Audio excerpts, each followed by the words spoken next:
Just a quick thing here. Do you think that mainstream media is here to inform us of the truth?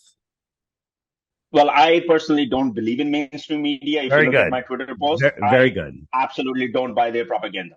And when Absolutely not. and when we talk about mainstream media, we're talking about Google search results also, because Google will feed you what they want to feed you. So you Googled flat Earth and you came across the information from the Flat Earth Society, right? When you Google flat Earth, you get images like this. No Right. flat earther believes this. No flat earther believes that we're a disc floating in space. No flat earther believes that, hey, we're the only flat planet and all the other planets are round. No flat earther believes that the earth is rising to cause gravity. But this is what the Flat Earth Society will tell you.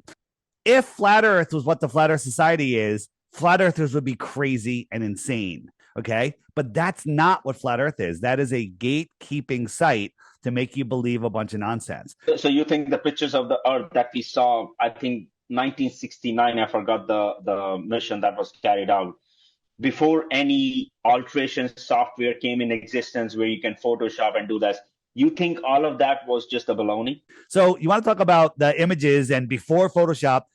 That's because you believe that we're at the peak of civilization and technology, when the truth is we are literally in the middle of the movie Idiocracy.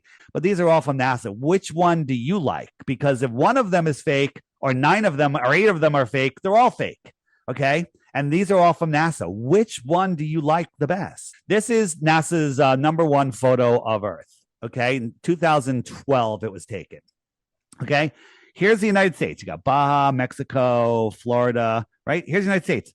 What's the problem with this picture? Do you see a problem with this picture? This is from NASA. Okay. You don't see a problem. Here's the Mercator map. Okay. So it's the globe splayed out flat, right? Not only did they just cut it out, they used the same friggin' colors from this map. Okay.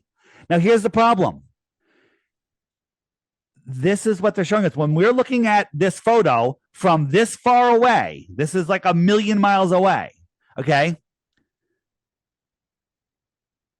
You're looking at half of the globe. That means that all of this other land is on the other side of this globe. Okay. That is why it's a globe.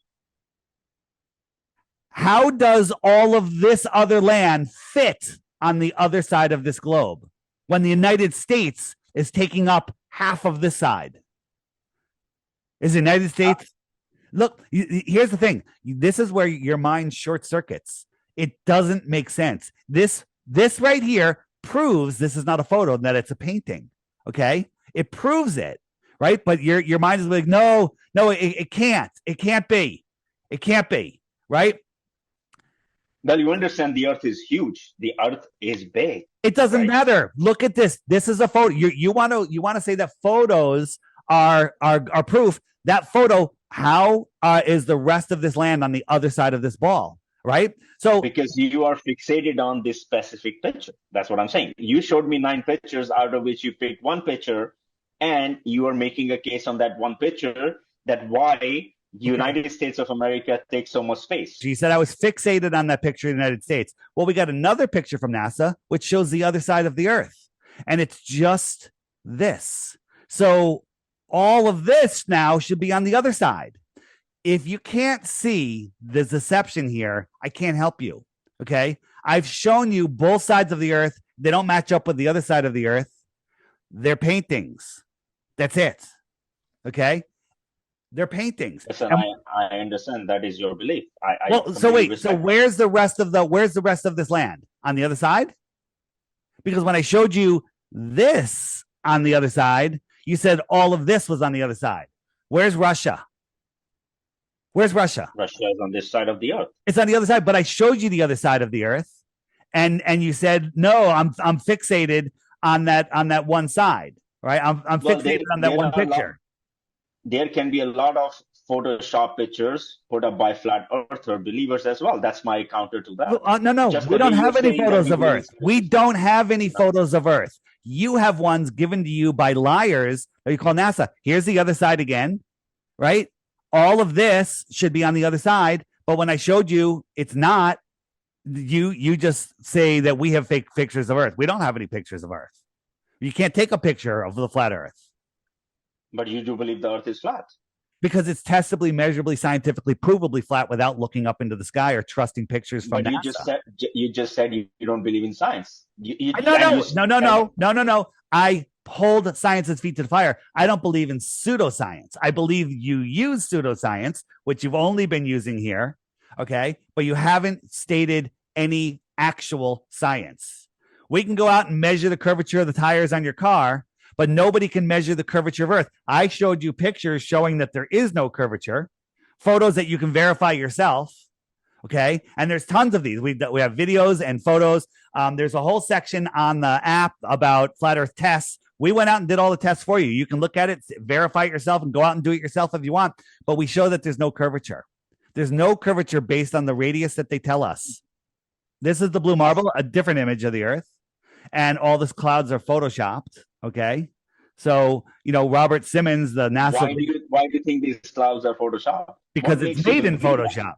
It's made in Photoshop. How do you know? Because the guy that made it, that works at NASA, his name is Robert Simmons, admitted that he was just fed data and he made it to look like what people would want it to look like. The guy from NASA outright admits that he made it in Photoshop. And what he also said, I use Command Z a lot. Okay.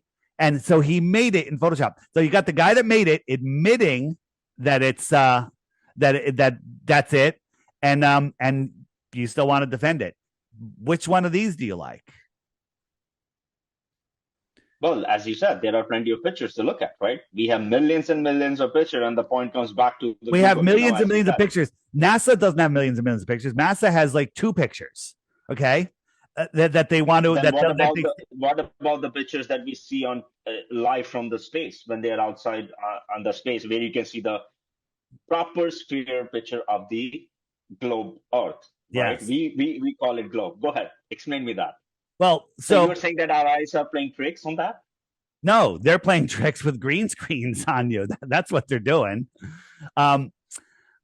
So you're trying to debunk the whole science here. You don't get me wrong, but this is the same way. Like, what?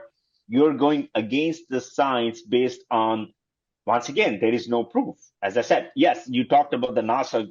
The NASA guy who did that, which hold on, look into it. NASA gets $71 million every single day. Okay, and they show you stuff like this. Is this real?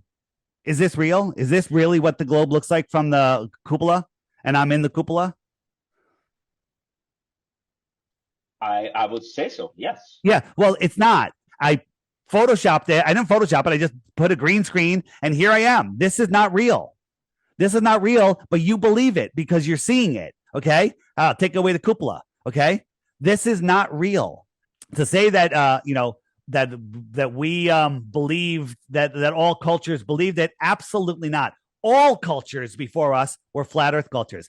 If the Earth is curved, there is required to be a limit of your vision due to curvature, right? Here's a curvature. Right.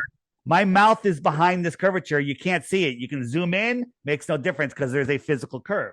And, they say the Earth is so big, you can't see, but they want you to believe you can see boats go over the horizon, right? They want their cake and eat it too. According to Earth Curve Calculator, at 3 miles, there's a 6-foot drop. We can see these mountains. Explain that. The tops of the mountain should be 40 miles below a physical curve. You can't explain it. And when you can't explain it, what our minds have been trained to do, this is verified, and you can go verify this yourself, 700 miles plus.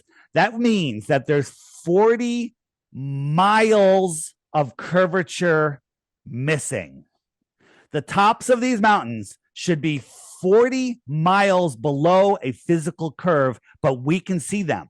Mainstream science will ignore this. They will not address this because they can't, because there's only 2 conclusions. One, the Earth is thousands of times bigger than they tell us it is. That's a problem. Or it's flat. I'm going to walk you through this. So here you're on an airplane and you're looking for, it's nighttime. You're about to take off and you're looking at some stars in the sky through the front window. You're the pilot. You're looking at some stars. Okay. You with me? And so the stars are right in front of you. They're not above you. They're right in front of you. But if the plane flies over the curve of the Earth, now those stars are not in front of them. They're above them, right? Because you're going over the curve. You with me? So here is a time lapse going north to south from Berlin to South America. And during the whole time lapse, these stars don't go up. Matter of fact, they go down a little bit. These stars should process over 40 degrees up. Now, according to Google Earth, this flight simulated on Google Earth will show the stars going up. Show them going up.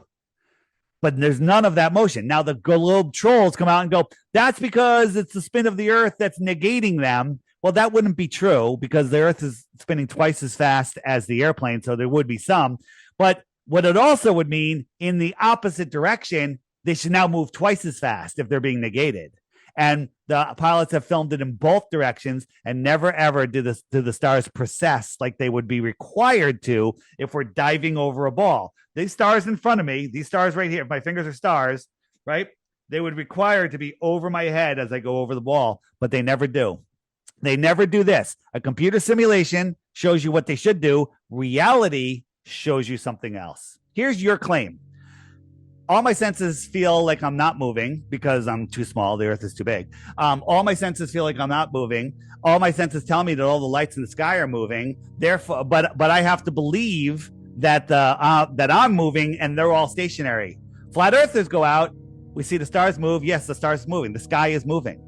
Right? We're in this beehive, crazy, insane solar system. Right? We're in this crazy solar system moving in 4 different directions at once, all the stars, all the planets, but somehow every year all the stars put themselves in the exact same position. Go out tonight, take a picture of the stars, put a note in your calendar to do the same thing, same time, same night next year, and every single star will be in the same exact position. But meanwhile, we traveled 4.5 billion miles while all the other stars are moving in their own directions, while the galaxy is spinning. But somehow all of the stars reset. We'll have planetary alignments where gravity is pulling on each other, but nothing gets pulled out of whack. The sun is holding on to Venus, Mercury, and Mars, and Jupiter, and Pluto, and holds on to all of them, but it ignores all of the moons because the gravity from those closer planets are holding the moons. When the moon comes around the Earth towards the sun, how come it doesn't speed up? How come the sun doesn't pull it away? When it pulls away from the sun, how come it doesn't slow down? Right? These are all just, well, it's too close. The sun's gravity is negated because the moon, 250,000 miles away from the Earth, has control of the moon. It's ridiculous. Pseudoscience. It's made up stories for adults.